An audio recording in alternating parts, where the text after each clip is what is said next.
This is Debt Free in 30, where every week we take 30 minutes and talk to industry experts about debt, money, and personal finance. Here's your host, Doug Hoyes.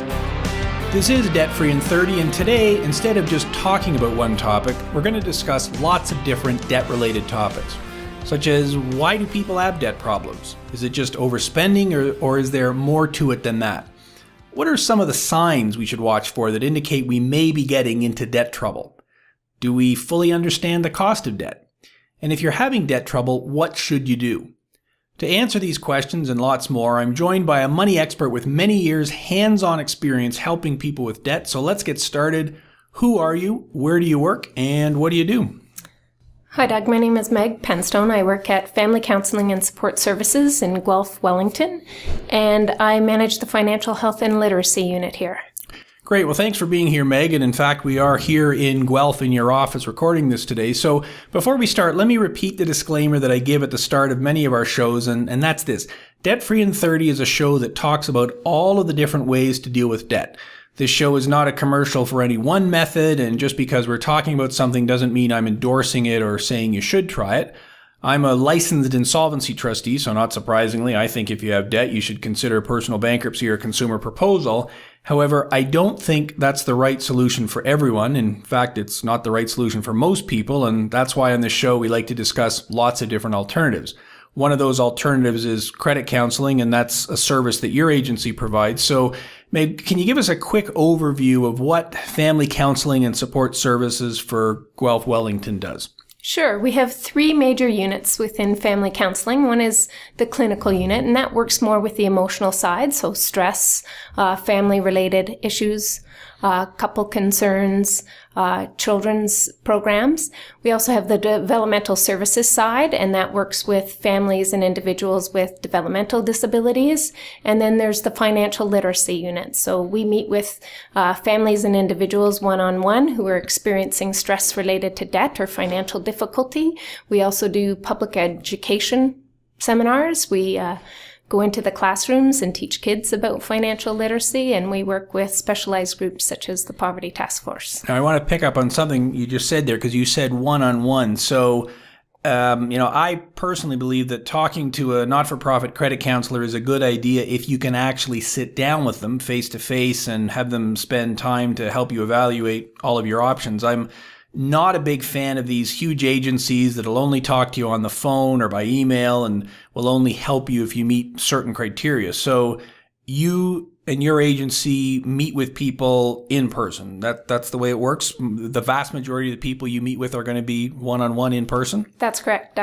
Almost 100% of the clients we see are one-on-one. If someone absolutely can't get in to see us one-on-one, we'll set some arrangements up. But you prefer the one-on-one. So tell me about the kind of people that you're typically going to help. And let's maybe, obviously on the credit counseling side of things, but the beauty of being with an agency that does other things, I guess, is that people who have an issue in one area that may impact then their finances, you've got people here who can deal with both areas. That's kind of the point. That's right, because we know money problems are a big cause of marital discord.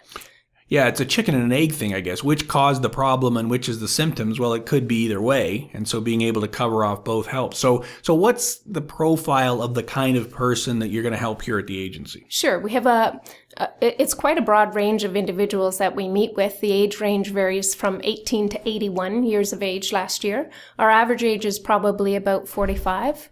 And income levels ranged from 0 to 250,000. It's quite a broad scope of who gets into financial stress. Yeah, the more money you make, the more you can spend, so the more debt you can have. That's right. It really isn't, and that shocks a lot of people. I mean, I think the profile of who you help is very similar to the people we see. That sort of 45 is the worst possible age because your kids are still at home, but your parents may still be alive. You may be helping them out. You're getting squeezed at both ends. So it really does run the gamut. So let's get to the talk about debt then. So why is it that people get into debt difficulty? And you just said there are people who come to the agency who have really good salaries, who make a lot of money, and yet they still get into debt difficulty. So is it an overspending thing, or there are a bunch of other causes? It can be overspending, but certainly that's not the only cause of financial difficulty. Separation and divorce is a big one. You're now dividing capital costs up, and instead of two incomes managing one mortgage or rent, you've got one income having to handle that. Health is a big issue. Physical and mental health can play a factor where people have limited incomes they can earn, or they may have to take some time off work to manage their health.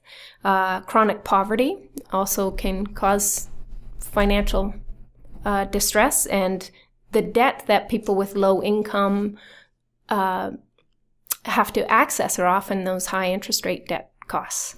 So you hit on a few areas here. So tell me a bit about chronic poverty first. What do you mean when you say chronic poverty? So someone that's had low income for a sustainable period of time. So they may be have a disability and be earning $1,000 a month from ODSP. And it's very hard to then get out of that.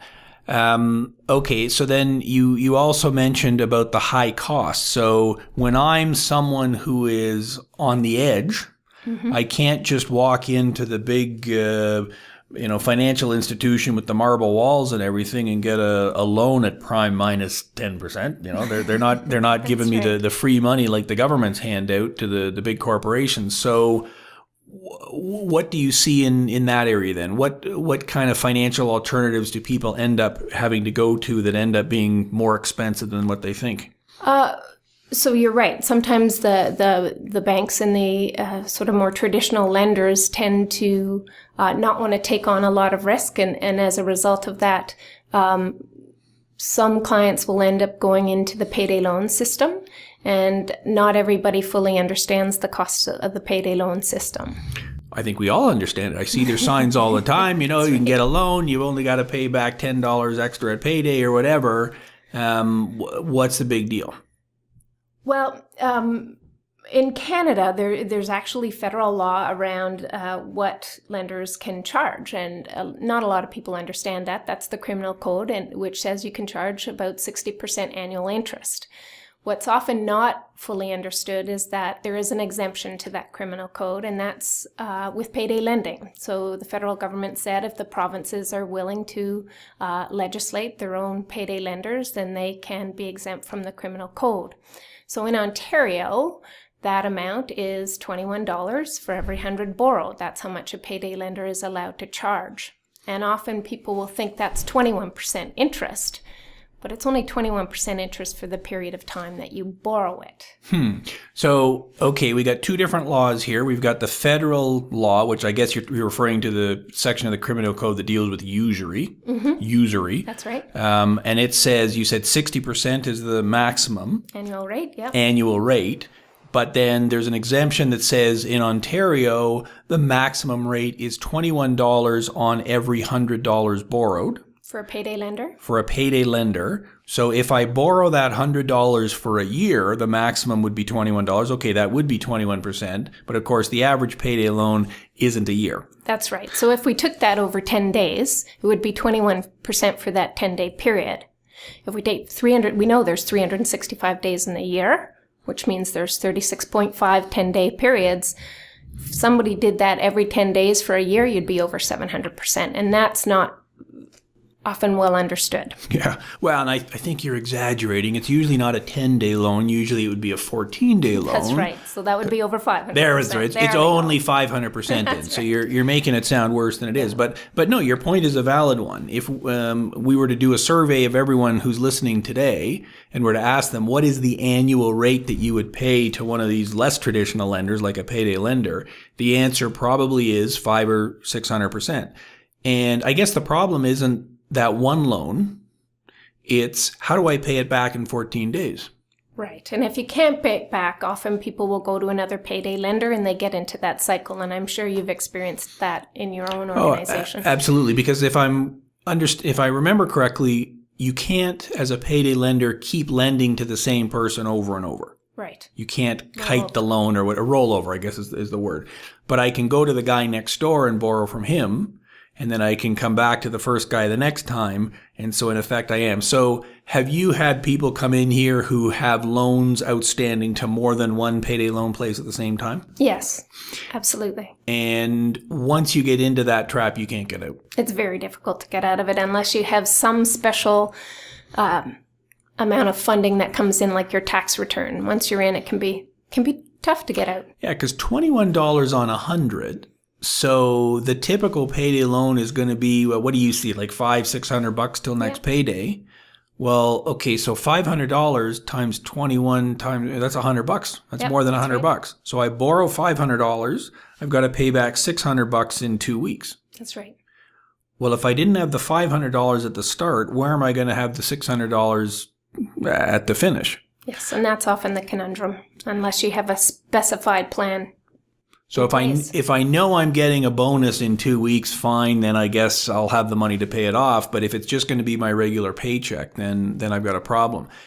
Have you seen payday loans with people on a fixed income, like people on ODSP or people who get a pension once a month? Yes. So it's not really just a payday loan. It's a loan against your income, which might not be a payday. And so is that a good idea if you're on a pension to be getting a payday loan? Well, you have to have the plan to pay it back. The concern is how expensive it is. And I get worried when people don't fully understand those costs. And that's part of why I'm on this show, is to help to provide education around some of this so people know. We see that on cans of soup. We know all the ingredients, right? That's a good point. We know that alcohol is bad for your health. We just want to provide information so people know what they're getting into, and then it's up to them to make the choice. What we hear from time to time is there's a gap in the system. That's how come there's so many payday lenders out there, is there isn't another place for people to go. And we know that there's actually more payday lenders in Ontario now than I think there are Starbucks. Wow. Yeah. Well, when they get to the level of Tim Hortons, then we'll really have to worry, I guess. So, well, and my perception is that the payday loan places are quite approachable. You know, they're friendly when you go in. They all have storefronts. So it's not like I've got to go up the stairs in the back alley. They're right there on the street. I walk in, there's friendly people there, and it's quick and easy. You need a payday loan? Boom, I've got the cash in my hands 5 minutes later, and I'm walking out. And I suspect that has a lot to do with why they've been as successful as they've been. Mm-hmm. We do hear that from clients for sure, that they've been treated, they have a very customer-friendly service, and it's not as intimidating sometimes as maybe going to a more formalized or perceived formalized institution. Yeah, and obviously banks have specific rules they have to follow. There's all the money laundering rules and anti-terrorism rules and know your client. They've got to get all your ID and all the rest of it. A payday lender perhaps has some less constraints on them from that point of view. So in terms of practical advice then, what you're saying is crunch the numbers, know what you're paying. Yes, and know too that the banks can't just turn you. I have a lot of clients that don't deal with banks because they think they're not allowed to because they're in financial difficulty and a bank won't allow them to open an account. The banks are actually quite heavily regulated. They have to have specific reasons not to open a bank account for you, and having money difficulty is not one of those valid reasons. So if I want to open a bank account to have my paycheck deposited, in the vast majority of cases, the bank has to do that. Correct. It's pretty much that simple. That's correct. And so I shouldn't be afraid to go to a bank just for that reason. I shouldn't be going to a check cashing place and paying a huge fee just because of perceived financial problems. The bank is supposed to deal with me. And you're saying in your experience, yes, they will. Yes, they will. And there's many friendly bankers out there as well. Sometimes it's that perception that this is going to be an intimidating process, but it doesn't have to be that way. And the banks have to open a bank account unless you have specific, they have to have specific reasons not to. And like fraud. Fraud, okay. So, or you're a threat to one of their bank staff, then they can't open up that bank account. They have the right to refuse you if they think one of their staff is going to be physically harmed. Gotcha. But that's a pretty rare circumstance. Absolutely. I don't know a huge number of people who've already been convicted of fraud or something like that. Right. So, if people are sitting there right now and they're thinking, okay, that all makes sense, but yeah, I do kind of feel I'm on the edge. How Give me some signs that there are that I can use to recognize whether perhaps I've got more debt than I really should have. What are some of the warning signs that you typically see? We typically see two forms of sign, two categories. One are the financial ones and one are the emotional signs. So the financial signs are things like you're always going paycheck to paycheck. There's no savings. You're consistently dipping into overdraft all the time. You're paying the minimums on your credit cards, which can be tremendously expensive when it comes to the amount of interest you end up paying overall. You're late with your payments. You're constantly feeling like you're robbing Peter to pay Paul. And from the emotional aspects, you're worrying about money. A lot of the clients that we see come in and say they're even experiencing physical symptoms. They've got headaches, their digestion's off, lack of sleep is a huge one, or they're arguing about money with their partners. And so if anyone listening is ticking off any of those boxes, then that's a serious thing. When you meet with someone, which of those typically is more severe? Is it the purely financial things? Do people come in here and say, well, the reason I'm here is because I'm living paycheck to paycheck?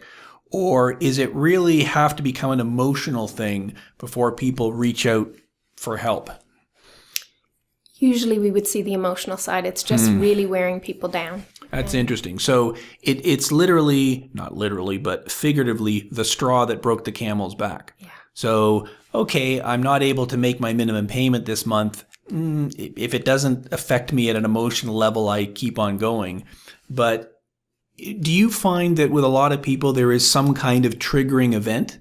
Because debt isn't something that, I had $1 million in the bank account on Monday and today I'm $1 million in debt. It doesn't work like that. It's a long process in most cases. Would you agree with that? I would agree with that. And then there's the straw that breaks the camel's back. So a separation happens or hours at work were reduced. So they may have been carrying debt and on the margins to start with, and then they've lost their overtime income. And so that's tends to be the straw. So the problem was already there.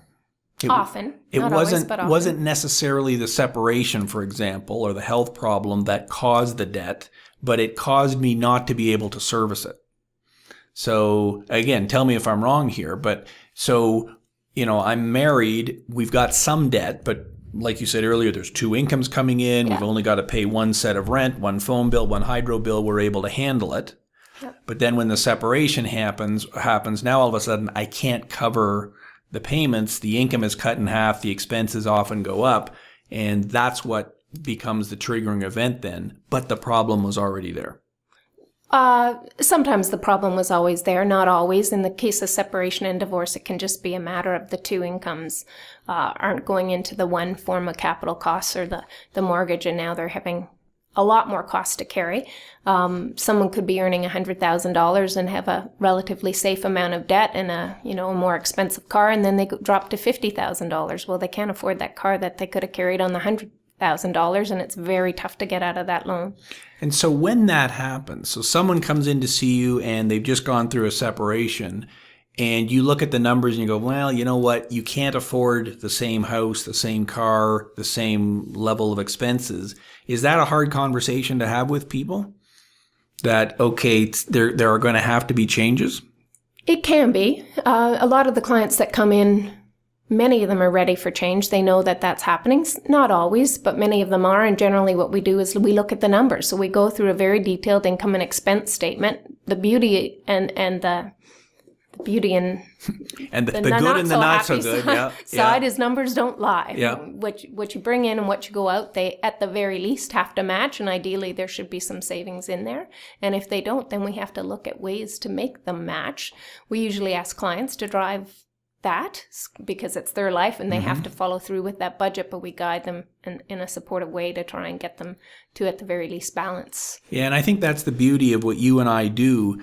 People don't have to believe what we're telling them. There are the numbers. Mm-hmm. If the numbers show that you've got $2,000 a month coming in and $2,500 a month going out, you can draw your own conclusions. It is what it is. So when we get back to the practical advice then, writing it all down is a great starting point then. Absolutely. And get a really firm cost on what really firm estimate on what your cost of living is. We find that often people underestimate what it costs to live when you put in all those periodic expenses that tend to crop up from time to time. So the dog needs to go to the vet, or the car breaks down, or Christmas rolls around, or you have those school trips that your kids come into. You have to incorporate that in it to your cost of living to have a realistic estimate. Yeah, and it's not hard to figure out when Christmas or birthdays are going to happen, because they are on the same day every year, but they don't happen every month, and that's what causes you to get into the trouble. So how is it that people can find you and the agency if they are listening to this and going, yeah, I really do need to sit down with someone? What's the website? What's the best way to reach you guys? Sure, they can contact us at 519-824-2431 and ask for extension 12, which is the intake department. Intake just basically means it gets you registered and a file open in your name. And then we're a United Way funded agency, so our fees are based on a sliding scale, income and number of dependents. So that will range from $10 to $100. Because as we said, sometimes people are coming in with $250,000 in income. We won't use United Way for that, but for clients that can't pay, we will subsidize that fee. And what's the website that they can find you on? www.familyserviceguelph.on.ca. That's right. There you go. So what I'm going to do in the show notes is put that phone number that you gave, 519-824-2431 extension 12, or familyserviceguelph.on.ca, so that people can track you down. Thanks very much for being here, Meg. Thanks very much. Thanks, Doug. Thank you. We'll be right back. You're listening to Debt Free in 30. You're listening to Debt Free in 30. Here's your host, Doug Hoyes. Welcome back. It's time for the 30-second recap of what we discussed today. On today's show, Meg Penstone gave us a great list of warning signs of too much debt, including both financial and emotional warning signs. That's the 30-second recap of what we discussed today. So what's my take on what Meg had to say? I'm an accountant, so when I'm asked to give a list of warning signs of too much debt, I often think of financial warning signs, like only making the minimum payment or making late payments. What fascinated me about what Meg had to say was that to her, the most urgent warning signs are often emotional, not financial. She meets with people that have too much debt and it's causing stress, which leads to mental anguish, but also physical symptoms like headaches and digestive issues. That's a great indicator of underlying stress, so I agree with Meg's advice. If you're feeling the effects of too much stress, debt might be a problem, so now is the time to get help. That's our show for today. Full show notes are available on our website, including links to Meg's agency's website and links to a list of all of the solutions to debt problems. So please go to hoyes.com, that's HOYES.com, for more information. Thanks for listening. Until next week, I'm Doug Hoyes. That was Debt Free in 30.